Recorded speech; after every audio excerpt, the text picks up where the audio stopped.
Hello hi नमस्ते सत श्री अकाल केड़ो हाल है कैसा का अस्सलाम वालेकुम। मैं रजत गौड़ फिर से स्वागत करता हूं आपका आनंद मूल्य इंस्टीट्यूशन के एक नई वीडियो के अंदर। तो अभी तक हम लोगों ने इंग्लिश के 5 मेन चैप्टर्स तो कर लिए थे, 2 फ्लेमिंगो के और 3 विस्टास के। अब आ रही है थोड़ी पोएम्स को देखने की। वो पोएम स्टार्ट करने के लिए बेस्ट पोएम लेकर आप लोगों के लिए माय मदर एट 66। बहुत ही सुंदर पोएम है। माय कमला दास जी ने इस पोएम को लिखा। बहुत ही ज्यादा सुंदर पोएम है क्योंकि एक रिश्ता है एक माँ और उसके बच्चों के बीच के अंदर। देखिए उन दोनों की जो बॉन्डिंग है, वन ऑफ द प्योरेस्ट, मतलब सबसे ज्यादा प्योर रिलेशनशिप है जो एक माँ और मतलब उनके बच्चों का ही होता है। उस रिलेशनशिप को एक्सप्लेन किया गया है और उस रिलेशनशिप जो है ये बहुत ही ज्यादा सुंदर रिलेशनशिप है। लेकिन एक दिन जरूर आता है जिस दिन ये रिलेशनशिप जो है वो एंड हो जाता है। वो डे होता है व्हेन दोनों में से कोई भी एक पार्टी की जब डेथ हो जाती है। वही सेम केस है इसके अंदर। एंड वी नो दैट, बोलना तो नीचे, but we know the there is a harsh reality of life, that is death. मौत हर किसी को आनी है, किसी हमें भी आनी है किसी ना किसी ने। लेकिन हमसे पहले जनरली देखा जाए, अगर एक फैक्टर के हिसाब से अगर सब कुछ सही चलता है, that there will come a day when your parents जो है, आपके जो पेरेंट्स हैं, they will have to die one day। किसी ना किसी दिन तो उनकी मृत्यु जरूर होगी ही होगी। अभी तो हम इन सारी चीजों के बारे में सोचते नहीं, लेकिन but there will come age जब वो 80s या 90s के अंदर आएंगे, then you will have also have a fear of losing your parents। तो अभी क्या है, कमला दास जी की भी यही सेम हालत है। she is also in this fear of losing her mother। उन्हें भी लग रहा है कि अब उनकी जो मदर है, अब उनके जाने का वक्त हो चुका है शायद। अब उन्हें ऐसा लग रहा है, तो अब उनकी क्या क्या भावनाएं हैं, क्या क्या उन्हें किस तरीके का, वो किस तरीके से अपने आप को एक्सप्रेस करनी है। और हर एक स्ट्रेंजर को अच्छे से देखें। हम इस चैप्टर को, हम इस पोएम को ऐसे करने वाले, हम स्ट्रेंजर देखेंगे। स्ट्रेंजर के अंदर जो जो डिफिकल्ट वर्ड्स है वो भी हम देखेंगे, उसके बाद एक्सप्लेनेशन, उसके बाद हम ऐसे करते करते 5 स्ट्रेंजर्स को पूरा करेंगे, फिर हम पोएटिक डिवाइसेस पे जाएंगे। तो चलिए शुरू करते हैं। तो poem 1 by my mother at 66 by Kamala Das ji ने लिखे। ओके, सबसे इंपॉर्टेंट इस पोएम की थीम क्या, हर एक पोएम जो भी आप करो ना, टेक्स्ट बुक खोली हुई होगी आप लोगों ने, सबसे पहले जो ऊपर लिखो वहां पे थीम, इस पोएम की थीम क्या है। इस पोएम की थीम क्या है, fear of separation from mother. क्या है इस पोएम की theme, fear of separation of mother. Okay, the poem captures the complexities of the human relationship with one of the finest examples of human bonding, that is between a mother and a daughter। यानी कि इस chapter, इस poem के अंदर हम क्या capture करने वाले हैं, कॉम्प्लेक्सिटीज। जो जो कॉम्प्लेक्सिटीज है ह्यूमन रिलेशनशिप के अंदर, किसकी मदद से, एक बहुत ही सुंदर एग्जांपल किसका, एक बॉन्डिंग, एक माँ और उसकी बेटी के बीच में। It describes the pain and fear of the poet of losing her mother from the harsh reality of life। ये उस दर्द, दुख, उन सारी चीजों को एक्सप्रेस करता है जो कि पोएट फील कर रही है because she is at a stage where she is at the stage where she can lose her mother। यानी कि कभी भी ऐसा हो सकता है कि उनकी जो माँ है उनकी मृत्यु हो सकती है। अब उस टाइम उनकी क्या क्या फीलिंग्स है, क्या क्या महसूस कर रही है, वो सारी चीजें हम इस पोएम के अंदर अच्छे से देखने वाले हैं।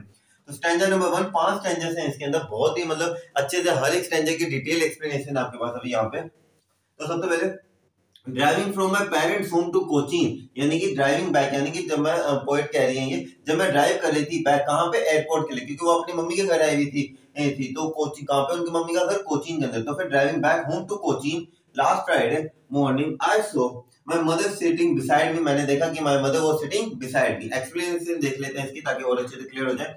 The poet explained that once when she visited her mother's house in Cochin, कि जब एक बारी पोएट ने विजिट किया था अपनी मम्मी का घर, कहाँ पे था उनकी मम्मी का घर, कोचीन के अंदर। It was Friday when she was driving back to the airport. और जब वो वहां से जाने लगे, तो फिर जब उनका मतलब उन्हें मतलब कुछ वेकेशंस के लिए आए होंगे या फिर अपनी मम्मी से मिलने आए होंगे, तो जैसे वो मिले, जब वो उनका जाने का वक्त हो गया, मतलब जो वाले जाने का वक्त नहीं हुआ, यानी कि जब वो अपने एयरपोर्ट पे जाने लग गए वो, it was Friday when she was driving back to the airport and her mother was sitting beside her and the poet was looking at her mother. जो पोएट थी वो उनकी मम्मी की ओर देखे जा रही थी।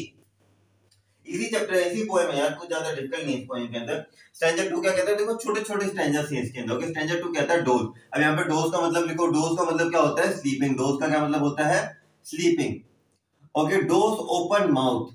ओके, यानी कि वो सो रहे थे और उनका मुंह क्या था, खुला था, सोते वक्त उनका मुंह खुला था। And her face acid. Acid का क्या मतलब होता है, कलर ऑफ एस। थोड़ा पीलापन, थोड़ा फीका सा कलर होता है ना, बिल्कुल वैसे कलर ऑफ एस।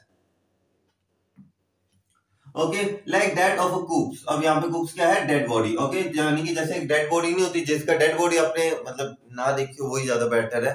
लेकिन काफी बार अगर सीआईडी देखा हो, और पर सीआईडी के अंदर भी वो इंसान बड़े मतलब रियल लाइफ इंसान ही होते हैं वो। या फिर कभी मतलब कैसे बताऊं यार, आप लोगों ने देखे होंगे या नहीं देखे, मैं ये कह भी नहीं सकता। आपने हर किसी न किसी को इंसान को मरे हुए देखा ही होगा। लेकिन जनरली हम जो टीवी सीरियल देखते हैं उनके अंदर भी आप देखोगे, जो बंदा जो होता है ना, जिन्हें उसका जो कलर होता है ना, वो थोड़ा सा फेड सा दिखाते हैं।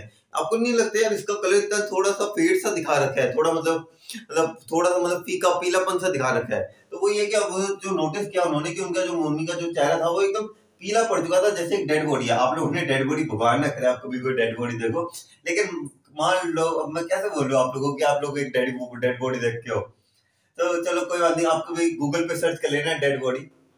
वहां पे आप जब देखोगे तो आपको लगेगा कि उनका जो कलर है ना वो थोड़ा सा फीका सा होता है, तो फिर उन्हें लगा कि एकदम डेड बॉडी जैसा ही था। एंड रियलाइज विद पेन, और उन्हें देखते उन्हें बहुत ज्यादा उन्हें दुख हुआ। क्यों? क्योंकि जब आप ये सोचोगे, आप खुद इमेजिन करके देखो, आप अपनी मम्मी को देख रहे हो किस तरीके से ये वो एक बार सो रहे और उनका मतलब उनका मुंह ऐसे मतलब खुला हुआ है, और वो ऐसे उनका जो कलर है वो पूरा फीका पड़ चुका है, मतलब ऐसा लग रहा है कि कोई डेड बॉडी पड़ी हुई है उनके पास में उसमें। क्योंकि एक कहते हैं कि क्या नाम लेते हैं, सोते वक्त इंसान का हम कह नहीं सकते कि अब जैसा इंसान सो रहा है तो मतलब वो मूवमेंट नहीं करता हुआ हमें दिख रहा, तो हमें क्या लग रहा है कि वो एकदम सो रहा है। एक तो उनकी पोजीशन भी एकदम क्या स्टिल है, ऊपर से वो उनका जो कलर है वो भी पीला है, तो उन्हें अपनी मम्मी को ये नहीं देख के लग रहा कि वो अभी सो रहे हैं। उन्हें क्या लग रहा है, ये मेरे मेरे पास जो है ना, जो मेरी मम्मी बैठे हुए है ना, वो मेरी मम्मा नहीं, वो मेरी मम्मी की डेड बॉडी है। यानी कि क्योंकि वो मूवमेंट कर नहीं रहे, क्योंकि वो सो रहे हैं तो उनकी मूवमेंट भी नहीं हो रही, और साथ ही साथ उनका कलर इस तरीके से कि पोएट को क्या लग रहा है कि उनकी मम्मा सो नहीं रहे, उनकी मम्मी नहीं है वहां पे, उनकी मम्मी की डेड बॉडी पड़ी है वहां पे, that her mother is no more. She saw that her mother was sleeping and her mother face and her mother mouth was open, उनका मुंह खुला हुआ था, and her face was looking like that of her ass, यानी कि smoky appearance था उनके चेहरे के ऊपर। She looked like a dead body, वो एक डेड बॉडी की तरह लग रहे थे, क्योंकि वो कुछ मूवमेंट नहीं कर रहे थे। डेड बॉडी क्या होती है, प्राण निकल चुके हैं उनके, तो वो एकदम एक स्टिल पोजीशन में होते हैं। उनकी मम्मी सो रहे थे, वो भी एक स्टिल पोजीशन में थे, उनका मुंह खुला हुआ था और साथ ही साथ उनका जो कलर, जो डेड बॉडी होती है उनके अंदर जब आपके सेल्स जो होते हैं वो एकदम जो आपके सेल्स होते हैं वो धीरे धीरे करके क्या होने लग पड़ते हैं, वाइप आउट होने लग पड़ता है, जिससे आपके चेहरे का जो रंग होता है वो क्या होने लग पड़ता है, फीका सा पड़ने लग पड़ता है। उनकी मम्मी का भी सेम ऐसे ही कलर फीका पड़ता जा रहा था। स्टैंजा 3 पे आ जाते हैं। That she was, stanza number 3, that she was as old as she looked but soon put that thought away, यानी कि अब उन्हें देख के पोएट क्या कह रही है, that she was as old as she looked, और उन्हें देख के ऐसे लग रहा था कि हाँ वो इतने की ही हैं, मतलब जितनी एज है उनकी बिल्कुल वैसे ही लग रहे थे। But soon put that thought away, अब यहाँ पे काफी क्वेश्चन पूछ लिया जाता है कि कौन सा थॉट को साइड में रखना चाहते हैं। वो कहते हैं पुट दैट थॉट अवे, हम कहते हैं चलो यार ये विचार छोड़ो। बिल्कुल वैसे पोएट कौन से थॉट को कह रहे हैं, पोएट कौन से थॉट को कह रहे हैं, the thought of losing her mother from what, from the harsh reality of life. ऐसे वर्ड्स को यूज करना है ताकि एग्जामिनर क्या हो सके, खुश हो सके। Okay, but soon put that thought away, जो उनके मन में जो थॉट था ना उसे क्या रख दिया उन लोगों ने, साइड में रख दिया। कि जो उनके मन में आ रहा था ना कि यार नहीं मेरी मम्मी की डेथ हो जाएगी यार, ऐसे हो जाएगा वैसे हो जाएगा, तो वो जो थॉट था उसे साइड में रखा उन लोगों ने। And looked out at the young tree sprinting, और उन्होंने अपना जो ध्यान था, जनरली आप कार चला रहे हो तो आप लोगों ने क्या करते हो, आपके मन में अगर कोई ऐसे सैड सा विचार रहता है तो आप क्या करते हो, बाहर देख लेते हो थोड़ी देर कि हाँ चलो मूड फ्रेश हो जाएगा। बिल्कुल वैसे ही पोएट ने भी क्या किया, looked out of the window, तो उन्होंने बाहर जब देखा उन्होंने क्या देखा, young tree sprinting. Young tree sprinting यानी कि स्प्रिंटिंग का मतलब लिख लो पहले आप, मूविंग वेरी फास्ट, यानी कि काफी बार आप भी जब कार के अंदर बैठे होगे तब आप जा रहे होते हैं तो आपको ऐसे नहीं लगता पेड़ जो है ना वो भाग रहे हैं, हमें लगता है ना ये सारी चीजें कि भाई पेड़ भाग रहे, तो वही लगा उन्हें कि जो छोटे छोटे यंग ट्री थे वो स्प्रिंट कर रहे थे, वो भाग रहे थे। द मैरी चिल्ड्रन, मैरी का मतलब क्या होता है, happy children, happy children spilling out का क्या मतलब होता है, coming out of their houses. यानी कि जब पोएट ड्राइविंग करते हो, ये जो थॉट था जो उनके of losing her mother from the harsh reality of life, उन्होंने साइड में रखा, वो बाहर देखने लग पड़े ना खिड़की से, तो उन्होंने क्या देखा कि यंग ट्री स्प्रिंटिंग, मतलब गाड़ी चल रही है तो फिर उन्हें ऐसे लगता है, हम लोगों को भी पहले ऐसे लगता था, मुझे तो क्या लगता था, जो जेब्रा क्रॉसिंग होती थी ना उसके ऊपर ऐसा लगता था कि ये साथ साथ चल रही है ऐसे। तो बिल्कुल ऐसे जो पेड़ होते हैं वो भी पेड़ एकदम मतलब ऐसे लग रहा होता है कि पेड़ भाग रहे हैं। हम लोगों को बच्चों के हिसाब से देखो तो हमें ऐसे लगता है कि पेड़ ऐसे भागे जा रहे हैं। और दूसरी चीज उन्हें क्या दिखाई दी कि छोटे छोटे बच्चे, खुशहाल बच्चे, बहुत ही हैप्पीली बच्चे जो ऐसे होते हैं ना, हम लोगों को कि शाम हो चुकी है अब चलो खेलने के लिए चलते हैं, तो बच्चे क्या होता है सारे अपने घर से बाहर निकलते हैं, Mary children coming out of their homes या हाउसेस। ओके, अब इसकी एक्सप्लेनेशन, डिटेल एक्सप्लेनेशन देख सकते हैं कि क्या क्या लिखा हुआ है। The poet realise that her mother has grown old, poet को ये रियलाइज हो चुका था कि अब उनकी जो मम्मी है वो बहुत ही ज्यादा बूढ़े हो चुके हैं। She felt the pain of her, और उन्हें उनका दुख महसूस हो रहा था। But soon she tried to get rid of this sad thought by diverting her mind towards the trees outside. But soon उन्होंने सोचा कि नहीं, अब ये सब विचारों के ऊपर ज्यादा सोचते नहीं है, क्योंकि एक उनके मन में ये भी था that I am driving car, मुझे थोड़ा अपना मूड जो है वो सैड नहीं करना चाहिए। ये तो फिर उन्होंने कहा कि चलो मैं अपना मूड जो है ना, अपना ये जो थॉट है उसे डाइवर्ट करने के लिए क्या देखती हूँ, मैं खिड़की के बाहर देखती हूँ। तो उन्होंने क्या देखा, ये young trees although stationary seem to be running very fast, वैसे देखा जाए तो पेड़ वहीं पे ही है, लेकिन हमारी जो कार है वो मोशन के अंदर है, वो तेज जा रही है, तो हमें क्या लगता है कि वो जो चीजें हैं वो क्या है, हिल रही है। ओके, वो भाग रहे हमारे साथ साथ। रनिंग वेरी फास्ट दो वेरी स्प्रिंटिंग, यानी कि ऐसा लग रहा था वो स्प्रिंटिंग, स्प्रिंटिंग का मतलब मैंने बताया ना, मूविंग वेरी फास्ट, ऐसा लग रहा था वो हमारे साथ साथ क्या कर रहे हैं, भाग रहे हैं। See also saw children running out of their houses into the playground, उन्होंने ये भी देखा जो मैरी चिल्ड्रन, मैरी मतलब हैप्पी चिल्ड्रन, जो अपने घरों से बाहर आ रहे थे खेलने कूदने के लिए। All these things were full of life and energy which were contrary to her mother। अब poets ने ये सारी चीजों का क्यों मेंशन किया?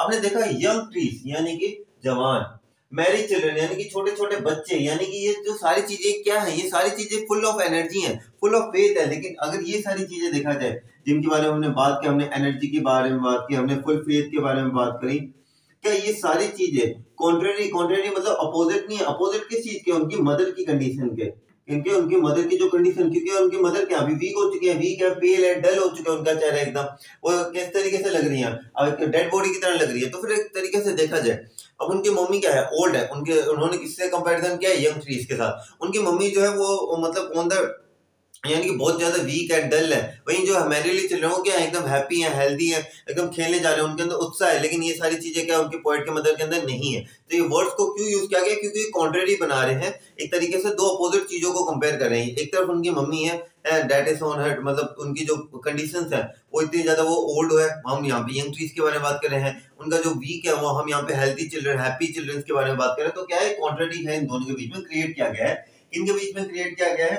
यंग ट्रीज और मैरी चिल्ड्रन का, किसके साथ क्रिएट किया गया, पोएट की मदर के साथ। ओके, अब आ रही है स्टैंजा नंबर 4 की। Let's go for stanza number 4। But after the airport security check, अब जो पोएट थी वो एयरपोर्ट का उन्होंने सिक्योरिटी चेक तो पूरा कर लिया था। स्टैंडिंग अ फ्यू यार्ड्स, थोड़े डिस्टेंस पे खड़े थे, away I looked again at her my mother. अगर I looked again at her, her यहाँ पे किस चीज को रेफर करता है, अगर एक्सट्रैक्ट में आ जाता है ना, अगर ये वाला स्टैंजा डेफिनेटली पूछा जा सकता है, what does her refer to, तो आपको पता होना चाहिए her refer to the mother of the poet. Okay, her wan and pale, pale यहाँ पे पेल तो आपको पता है फीका, वेन का मतलब होता है वीक, वेन का क्या मतलब होता है वीक, लिख लो साथ साथ। ओके, एक्सप्लेनेशन में हम क्या कहते हैं, the poet reaches the airport and have finished her security check. Poet airport पहुंचते उन्होंने अपना जो भी सिक्योरिटी चेक था उन्हें पूरा कर लिया था। एंड वो standing a few yard away from her mother, वो थोड़े डिस्टेंस पे खड़े थे अपनी मम्मी से। And she notice that her mother was looking dull weak and pale, जैसे वीक का मतलब मैंने बताया ना, वीक क्या है, वेन, यहाँ पे वेन था। Okay, and her mother was looking dull weak and pale, उनका चेहरा पेल सा दिखाई दे रहा था, वो एकदम वीक से थे। तो वो सारी चीजें इसके अंदर एक्सप्लेन करी गई है। स्टैंजा नंबर 5 के अंदर हम आ जाते हैं। As a late winter's moon, a late winter's moon, बहुत बारी 2 नंबर का बेस्ट क्वेश्चन बनता है कि why poet mother has been compared to the late winter's moon, क्यों पोएट की मदर को कंपेयर किया गया है किसके साथ, लेट विंटर के मून के साथ, क्या कारण था, वो सारी चीज अभी एक्सप्लेनेशन में बताऊंगा। And felt that at old and familiar ache, अब एज का मतलब क्या होता है, पेन, यानी कि जो पोएट जो था ना उसे वो एक बहुत पुराना वाला पेन महसूस हुआ। किस चीज का पेन महसूस हुआ, मैं आप लोगों से भी पूछता हूँ, जब आप लोग अपनी मम्मी से जाकर पूछना कि मामा जब हम पहली बार स्कूल गए थे तो क्या हम मतलब पहले दिन जनरली जो स्कूल छोड़ने जाते हैं तो बच्चा बहुत ज्यादा रोता है, क्यों, क्यों वो क्या महसूस कर रहा है, फियर ऑफ सेपरेशन ही तो महसूस करता है अपने पेरेंट्स से, अपनी मम्मी से। तो क्या होता है, जनरली हर एक बच्चा जो होता है वो रोता ही रोता है अपने स्कूल के पहले दिन जब वो जाता है, क्योंकि उससे क्या होता है, फियर ऑफ सेपरेशन ही तो महसूस हो रहा होता है। जब मतलब ऐसे नहीं कि आप मैं ऐसे कहो कि मैं 10th क्लास में तो मैं तो रोया, मतलब मैं 11th में नए स्कूल में जा रहा, मैं नहीं रो रहा। जब स्टार्टिंग, जब प्री नर्सरी नर्सरी में थे, जब बच्चे को जनरली जब स्कूल भेजा जाता है ना, तो बच्चा जनरली क्या होता है, रोता है कि नहीं मुझे ऐसे नहीं मम्मी के पास ही जाना है। तो वही बात है, वो फियर ऑफ सेपरेशन पोएट को भी वहां पे महसूस होता था कि पोएट को भी जब वो छोटी थी तब भी उन्हें क्या लगता था कि मेरी मम्मी जो है ना वो मुझसे कभी दूर ना हो जाए। तो आज उन्हें ये सेम जो पेन है वो वापस फील हो रहा है कि आज मेरी मम्मा जो है मुझसे दूर ना हो जाए। My childhood fear but all I said was see you soon Amma, तो पर उसके अलावा और कुछ कह नहीं सकते थे, तो उन्होंने लास्ट में जाते जाते क्या कहा, सी यू सून अम्मा, and I all I did was smile smile and smile, और मैंने और कुछ नहीं किया, मैं बस हंसते मन गए, मैंने उनके सामने प्यारी सी स्माइल करी। और अब यहाँ पे काफी बार ये जो है ना क्वेश्चन भी पूछे जाते हैं, आते हैं, थोड़ी इंपॉर्टेंस में बता देता हूँ। What was the importance of the question, लिख लो आप चाहे तो। इसके अंदर जो जो क्वेश्चन पूछे जाते हैं बेसिकली यहाँ पे दो बड़े बड़े क्वेश्चन पूछे जाते हैं। What was the importance of the last words of the poem, यहाँ पे क्वेश्चन में आ जाता है last word of the poet क्या है, सी यू सून अम्मा। अब ये जो लास्ट वर्ड थे ना सी यू सून अम्मा, अब इन वर्ड्स की इंपॉर्टेंस क्या है तो मैं आपको बता देता हूँ। काफी और क्वेश्चन आ जाता है, what was the importance of the parting words, यहाँ पे वर्ड आप अच्छे से नोट कर लो, क्योंकि ये ऐसे नहीं पूछा जाएगा last word of the poet, ये कभी नहीं पूछे जाते, ये पूछ लिया जाता है what is the importance of the parting words of the poem, किस चीज का पूछा जाता है? Parting words of the poem.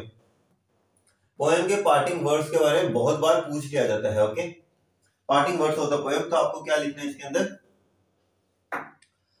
And आपको ये लिखना है कि the importance of the parting words of the poem that were see you soon amma was that it was a faith, ये एक faith थी किसके अंदर? पोएट के अंदर, that she will again meet her। तो इसलिए तो हम कहते हैं, वो एक मूवी देखी होगी ना आपने, कभी अलविदा ना कहना, उसके अंदर भी रानी मुखर्जी क्या कहते हैं शाहरुख खान को? अलविदा मत को, यानी कि क्यों? क्योंकि अलविदा कहने से वापस मिलने की उम्मीद मिल जाती है। तो वही सेम बात है इसके अंदर, वो भी कह रहे हैं सी यू सून अम्मा, कि मैं आपसे वापस मिलूंगी, यानी कि पोएट अपने आप को साथ साथ अपनी मम्मी को, दोनों को ये आश्वासन या फिर भरोसा दिलवा रहे हैं कि हम लोग वापस जरूर मिलेंगे, हम लोग, this is not our last meet, हम इसके बाद जरूर मिलेंगे। यानी कि पोएट ने क्यों कहा? क्योंकि वो अपने अंदर और साथ साथ अपने मम्मी के अंदर, दोनों के अंदर एक फेथ जगाना चाहते थे, that mom this is not the end, हम डेफिनेटली जरूर आगे डेफिनेटली मिलने वाले हैं। वही सेम चीज थी दोनों के अंदर कि हम, आप और मैं, हम दोनों डेफिनेटली नियर बाय फ्यूचर में मिलने वाले हैं, ताकि फेथ क्रिएट हो सके, ताकि दोनों जो है अपने लिए, अपनी जो लाइफ है वो अभी भी हैप्पी हैप्पी जी सके। यानी कि उनके मन में ये डर ना हो कि यार my mother is going, I am going to lose my mother, ये जो भी थॉट्स हैं, ये सैड थॉट्स उन्हें तंग ना करे। इसलिए उन्होंने कहा कि सी यू सून अम्मा, कि एक फेथ जगी रहे दोनों माँ बेटियों के अंदर कि हम लोग वापस जरूर मिलेंगे। और ये भी पूछा जाता है why did the poet did smile and smile and smile, इसका भी सेम आंसर है, क्योंकि जब उन्होंने स्माइल किया तो फिर एक जो रे ऑफ होप थी, तो जनरली आप अगर क्या नाम लेते हैं, आप खुद को अपनी सिचुएशन में इमेजिन करो, जब आप किसी को भरोसा दिलवाते हो, एक स्माइल से करते हो, तो उनके सामने वाले को क्या होता है? जनरली उस पर उनका भी तो थोड़ा भरोसा बढ़ ही जाता है ना। जब आप किसी को छोड़ने के लिए जाते हो तो आप अपने स्माइल प्यारे मतलब हंसते खेलते तो विदा करते हो, तो इसलिए तो उन्होंने क्या किया, जब वो जा रहे थे तो उन्होंने स्माइल करी अपनी मम्मी को कि dad I am going to meet you soon. तो वही इंपॉर्टेंस थी, इसके ऊपर हो जाता है कि लास्ट एक्सप्रेशन क्या था? सी वाज स्माइलिंग, और लास्ट वर्ड क्या थे उसके? सी यू सून अम्मा। एक्सप्लेनेशन देख लेते हैं, इसकी एक्सप्लेनेशन क्या थी? Okay, the poet compares her mother with the late winter's moon, as the moon in the winter is not shiny। तो मैंने कहा था ना कि विंटर मून के साथ क्यों किया था, क्योंकि जो सर्दियों के अंदर जो चांद होता है उसकी जो चमक होती है ना, वो इतनी ज्यादा नहीं होती। Okay, the poet compares her mother with the late winter's moon, as the moon in the winter is not shiny and even her mother has lost her youth and shine। और उनकी जो मम्मी थी, जो भी उनके चेहरे पे जो यूथ था, जो शाइन थी, जो एनर्जी थी, वो भी उन शाइन को क्या कर चुके हैं? लूज कर चुके हैं। As her mother was getting old and weak, the poet feels the fear of separation of her mother that she used to feel during her childhood। यानी कि आप पोएट को भी मैंने बताया था ना, वापस उन्हें बचपन वाला डर आ गया, कि उनके बचपन में भी होता है ना, as a child she could not bear the pain of separation from her mother, but now the poet feels that this is the last time she is seeing her mother। लेकिन आप पोएट को लगता है कि यार ये last time है जब मैं मेरी माँ को देख रही हूँ। She tries to hide her fear and then she says see you soon अम्मा, because she does not want to lose her mother।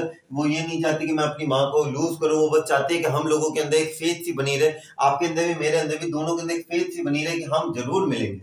तो ये तो थी आपकी पोएम। अब इसके पोएटिक डिवाइसेस एक एक नंबर के अंदर बहुत ज्यादा इंपॉर्टेंट है, और मैं सारे पोएटिक डिवाइस को मैंने अच्छे से एक्सप्लेन भी किया। सबसे पहले इस पोएम के अंदर कोई भी राइमिंग स्कीम नहीं है, कोई भी no rhyme scheme, there is no rhyming scheme, कोई भी राइमिंग स्कीम नहीं है इसके अंदर, ये फ्री वर्ड्स के अंदर लिखा गया है। एंजाइनमेंट है, एंजाइनमेंट आप देख सकते हो, अभी तो मेरे पास पूरा मतलब मैंने स्टैंजा वाइज डिवाइड करा हुआ है, लेकिन आप एक चीज जरूर देख सकते हो, ये जो है ना, ये सारा का सारा एक सिंगल सेंटेंस की फॉर्म के अंदर ही लिखा गया है।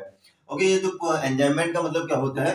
Continuation of a sentence from one line to the another, यानी कि एक लाइन का दूसरी लाइन के अंदर कंटिन्यूएशन होना, उसे एंजाइनमेंट कहा जाता है। एंजाइनमेंट था पूरी कंटिन्यूएशन से एंडिंग तक चलता रहा। ओके, एलिट्रेशन है, एलिट्रेशन का क्या मतलब होता है? Repetition of a consonant sound at the beginning of the word, जैसे my mother mm 66, see you soon. अब क्या हो गया सर, यू आ गया बीच में, मैं क्या ऐसे इसके अंदर जरूरी नहीं कि वो वर्ड साथ ही साथ है, जैसे इन्होंने कहा सी यू सून, दैट थॉट, तो इन सब के अंदर क्या था? एलिट्रेशन है। ओके, फिर है हमारे पास सिमिली। सिमिली क्या होता है? दो चीजों को कंपेयर करना, किसकी मदद से? लाइक और एस के अंदर। काफी बच्चे जो होते हैं वो मेटाफर और सिमिली के अंदर कंफ्यूज हो जाते हैं। देखो दोनों के अंदर कंपैरिजन है, सिमिली में भी कंपैरिजन है, मेटाफर में भी कंपैरिजन। फर्क क्या है? सिमिली के अंदर आप वर्ड्स को यूज करते हो लाइक और एस का, आप जो मेटाफर है उनके अंदर लाइक और एस का कंपैरिजन नहीं करते। तो जहां पे कंपैरिजन आ जाए, मन के अंदर पहले आ जाना या तो सिमिली है या मेटाफर है। अब आपको देखना क्या उसके अंदर लाइक और एस वर्ड्स का यूज किया गया, अगर किया गया तो ये सिमिली, अगर नहीं किया गया तो ये मेटाफर है।